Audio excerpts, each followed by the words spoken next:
is only war.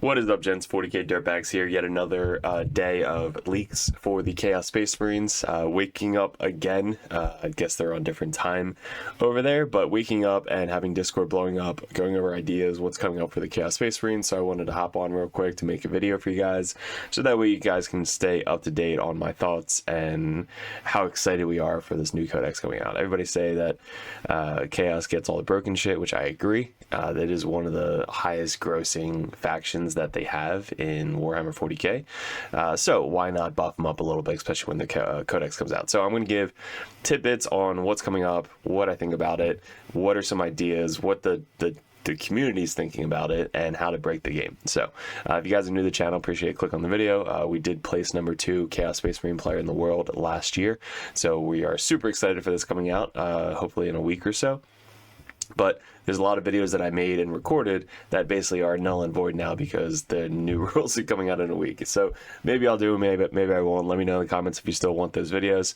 But we have a lot of stuff coming up on the channel for the Dirtbag Nation. We have our merch tab, so if you guys are interested in the widgets, they are legit. They work every single time, and I use them every single game. So the 6-inch, 1-inch, 2-inch, 4-inch, and they break off into 3-inch, 1-inch, 2-inch widgets. We got the dice available. These are limited edition dice. I'm not making these dice again. We're going to do a whole new order when these sell out. And we have stickers beyond belief with the Count Assassin, Codiez, the Libos, Phobos, Armor, Libby, and the Lieutenant. So if you guys are interested in that, hit me up on the merch tab for Discord. So let's get into the video. I'm just super excited about talking about this. Probably zoom in so you guys can actually see it. Okay, so they were talking about basically the Chaos Lords, the battle kits that they're really trying to push and sell, which it looks like after their review, most of the stuff is going to be used. So you got the regular cultist, you got the accursed cultist, down here you got the dark commune, you have the demon prince with wings, it noted. So you can actually bring wings, there you go, you can bring wings somewhere in here with that walking demon prince, so you can magnetize them or just put the wings on. That's such a cool ass model, the demon prince. Then you have the Raptors. So the Raptors has one of the best kits, I think. I don't know if it's going to be the exact same kit, but the Raptors have the best kit for Chaos Space Marine because it's so customizable and it's warp talents, so they give you a ton of extra bits. You can use them for Night Lords, you can use them as lightning claws, stuff like that. So that kit is amazing. It looks like you get Warp Talons and Raptors, which is just insane, with the Jump Lord. So the Jump Lord is in there. So this is actually a really, really good kit. I would actually buy this kit if I didn't already have all this shit already. They mentioned one of the detachments, which is probably going to be this detachment. You have the Flying Horror, rolls well with Dread Talons detachment. So in the new Codex, as enemies within 12 inches, subtract 1 from the Battle Shock test, while several detachment enhancements and stratagems improve against Battle Shock. That's probably a hint at Night Lords. So Night Lords before was messing with people's leadership.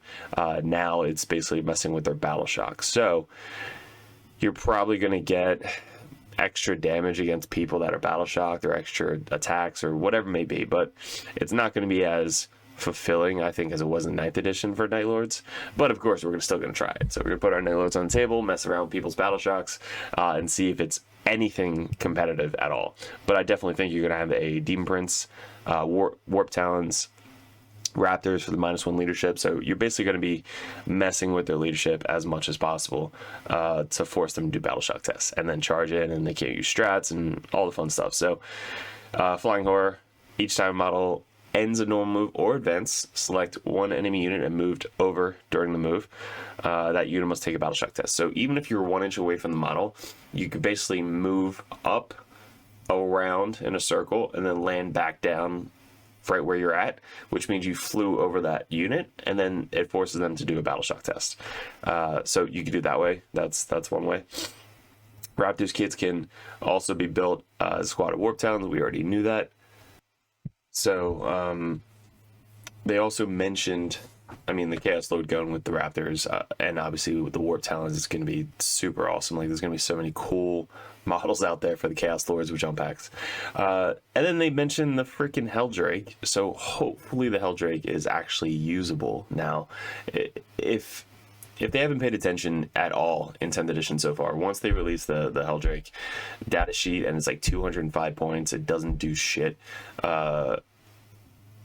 It's gotta make up its points, and being 205 points, it's got to be able to kill something 205 points or more. So it's really only good against flying, and if it can't kill an entire crisis unit by itself, it should not be 205 points. So hopefully points get reduced, and I mean, it says no army is complete without a Helldrake or two. Like, they really want to sell those Helldrakes.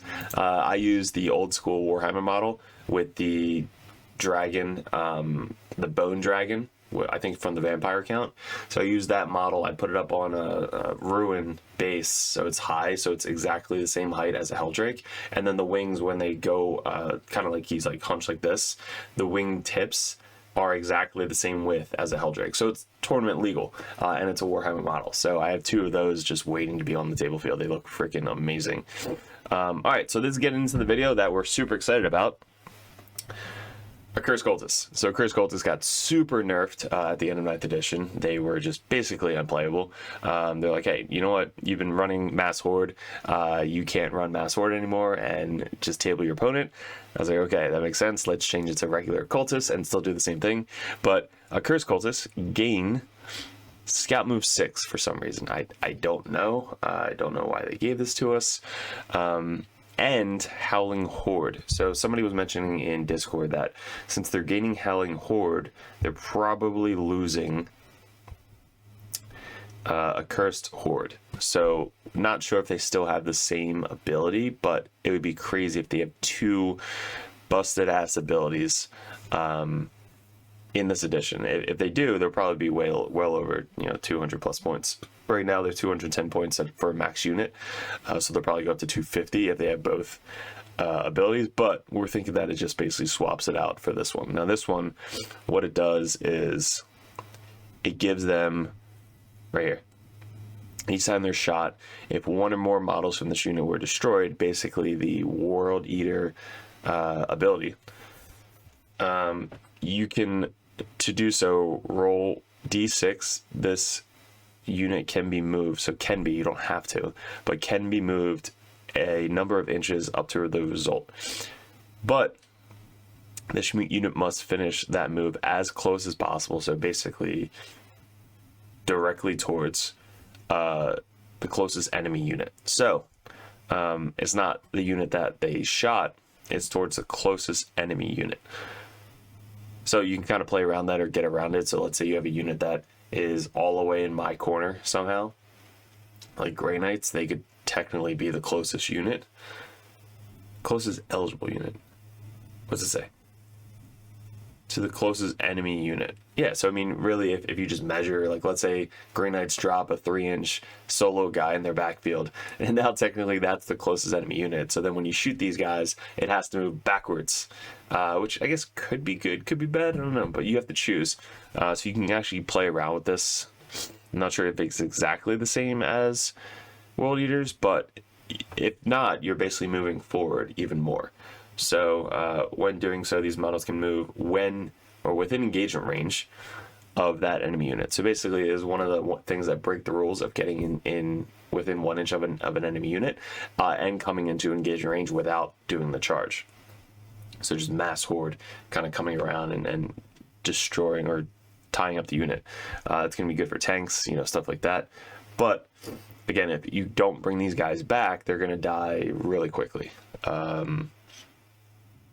So I'm just not sure. We really just have to put them on the table to see how it works. Such cool models as well. So Scout move 6, which is going to be insane. And when you shoot them, they can move d6 inches toward you. And that's every shot. Each time you lose a model, you could do it that way. Nuts. Okay. So, if you want to add a bit of firepower, long range, then your Cultists, fairly tragic 12-inch pistols.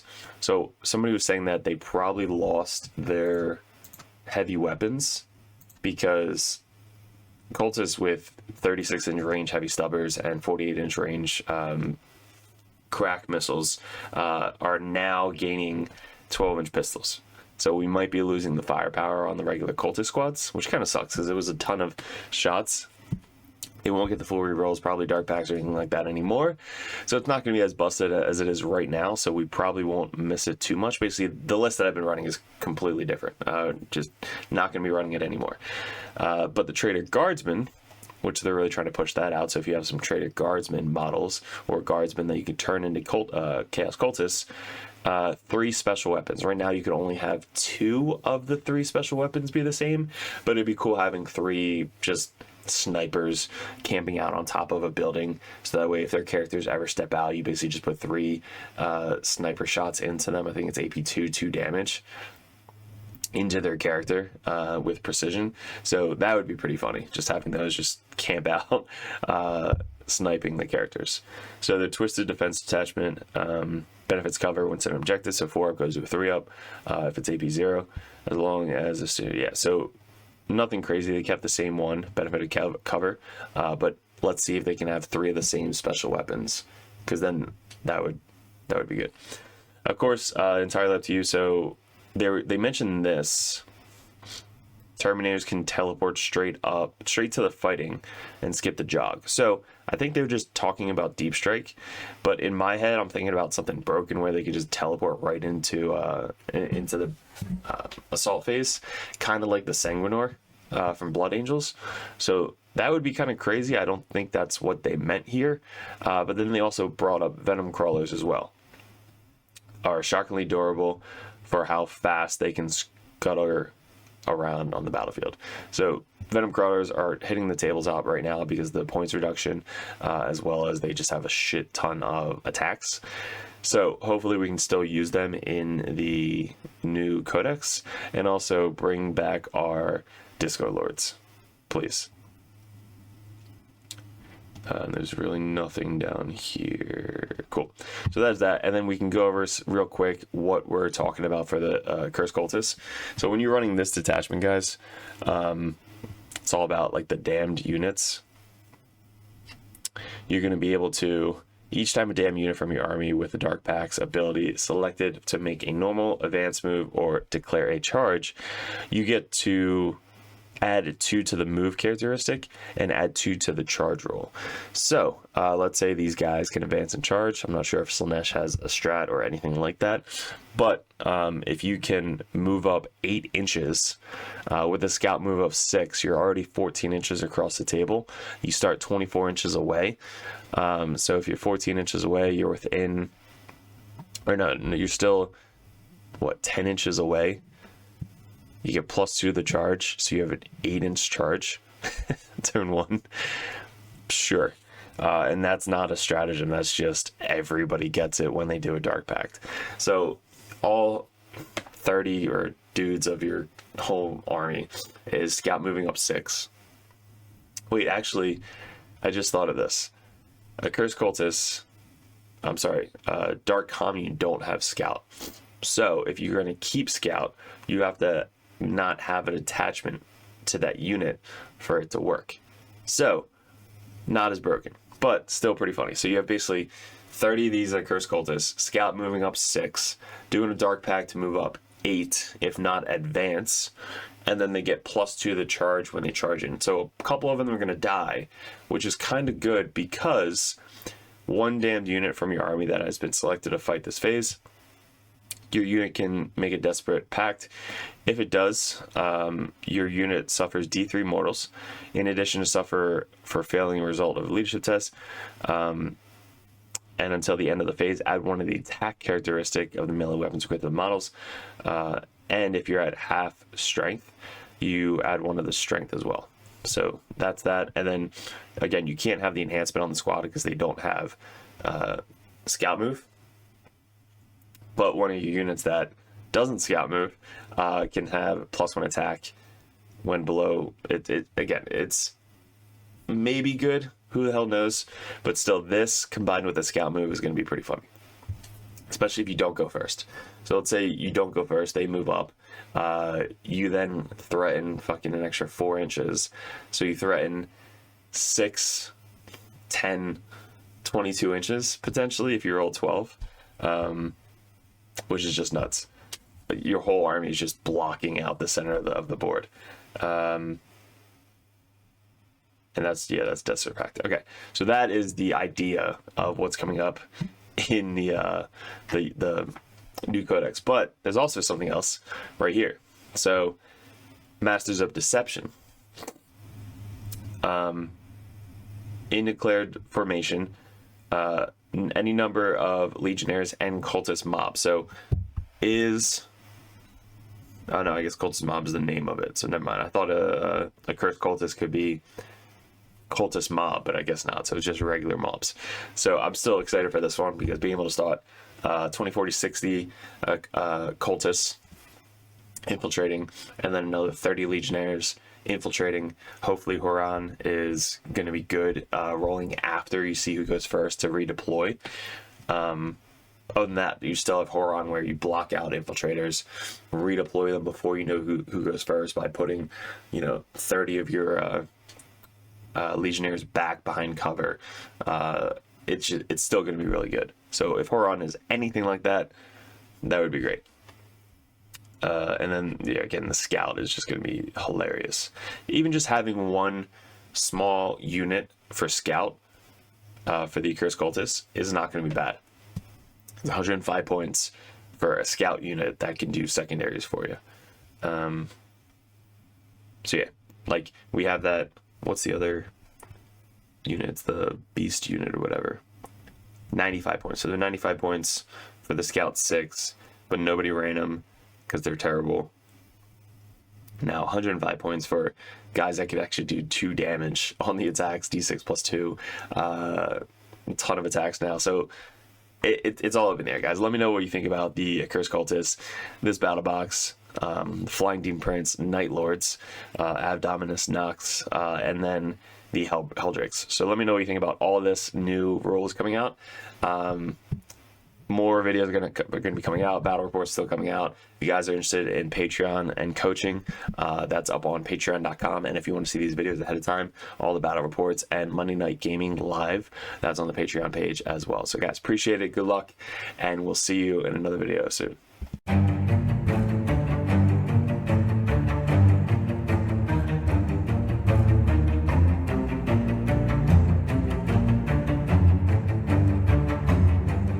What's up, gents? 40k Dirtbags here. If you guys are thinking about joining the Patreon page, we're going to go over each tier and how it's going to benefit you and what you're looking for specifically to get out of 40k in 10th edition coming up. There's a lot of stuff to go over. There's a lot of tactical videos up on the channel, which is for free. There's going to be a bunch of perks that you get specifically for being a part of the Dirtbag Nation Patreon page. So first off, we have the first tier, which is $1 a month. You guys get first access to the videos over at patreon.com. You also get access to the Discord, which is specifically a private link in the Discord that only Patreon members can see. So you guys will have first access to that. Also a benefit is Patreons over the Dirtbag Nation get live streamed games on patreon.com streamed from YouTube, but there's only links specifically for the patreons.com. So not only do you get first access to these videos, you also get to see live stream games specifically only on patreon.com. The next tier is the Justicar. You guys get a shout out on every single video on YouTube. You also get to support us a little bit more. You get first dibs at voting on Discord, as well as you just kind of say, hey, I just want to be a Justicar Dirtbag and support you guys a little bit more than that $1 a month here. But you get all the same access as well as the different color over on the Discord. So the third tier is the competitive Dirtbag. This tier, you get a lot more one-on-one coaching. This is a lot of the Dirtbags over on the Dirtbag Nation. They are able to send out messages one-on-one, go over list ideas, tactics, anything you guys want to talk about. When I was getting into 40K, or really any game in general, I always wanted to message the top players in the meta and just ask them questions. This $10 a month tier gets you that opportunity to message us one-on-one on Discord, so that way we can actually coach you, give you our insights, suggestions, and that's going to get you better at the 40k 10th edition as a whole. So that tier alone, just $10 a month to have one-on-one coaching, one-on-one messages anytime throughout the month, that's going to be a perfect tier for you guys. Even if you're brand new to the game, we go over 1,000-point list, 1,500-point list, 2,000-point brand new starting list, team list, anything you guys need. That's what the competitive Dirtbag tier is for. Also, you get a little bit red number name tag on Discord, so people know that you're really serious about getting into the competitive scene. The Grandmaster Dirtbags. This is the all-in-all $25 a month tier. You get one-on-one coaching, everything we said prior to this, but you guys get to see me, Mike, any of the other Dirtbags play your specific list that you want to see tested out live on one of our battle reports. You guys get to mention, suggest videos you guys want to see coming up on patreon.com. So you guys get the above first tier benefit of everything that we do over at Dirtbag Nation. All the support mainly comes from you guys supporting us over here at Dirtbag Nation. And Grandmasters, I can't thank you enough, but for $25 a month, you get one-on-one coaching and anything you want to see live on the tabletop. So you get to see a professional play right in front of you. You guys get to kind of like see it one-on-one, and I'm actually making this specifically for you. There's also TTS events that you guys can suggest. If you guys want to do a first 1 or 2 turn run through on TTS, we can actually log in and coach you one-on-one with that. If you guys see us at any GTs, you guys get special benefits, free dice, stuff like that. Anytime you purchase a merch thing on Discord, you guys get a free limited edition Dirtbag dice sent to you with every single purchase on top of that. So there's a lot of benefits coming up with the Grandmaster Dirtbag. Because I can't thank you enough for supporting us. Definitely let me know which tier would be best for you if you go over to patreon.com and specifically go to a tier. And make sure you don't forget to message me up on Discord. That's where we check every single day. If you guys are really into getting into 10th edition 40k, head over to Patreon, join the competitive Dirtbag or the Grandmaster. Message me as many times as you possibly want, and I'll coach you the best I possibly can on any specific army that you guys play. Mainly our armies right now, currently, going into 2024, is going to be Chaos Space Marines, Grey Knights, Death Guard, and then we have Custodes, Sisters, and I think that's it going into the wings of 2024. But again, any other army that you guys play, we have other coaches lined up for the Dirtbags that are ready to take on that role of the competitive Dirtbag page. So guys, really appreciate it. Thanks for clicking on the video. Thanks for joining the Dirtbag Nation if you guys are already part of us. And we'll see you in another video soon.